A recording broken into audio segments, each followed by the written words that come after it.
Kukula ni lazima mpaka sisi wote tukule. Ndio tukue sawa. Wale wenye tunakula haraka haraka. Tunakonga tu kak. Hiyo ndio kukula. Yende ni kukula. Anakukula mapeleka wali yangu kwa uchafu. Wewe ndio mwenyewe uliwaachia. Sasa mpaka kukula kuku. Nakula. Bihana hanga beda. Girex majifanya tu. Beda hagwapi.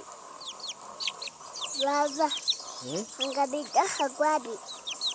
Hata sijui lakini sasa. Da hapo kwa bench. Kanimemwona. Yo yapo na baba.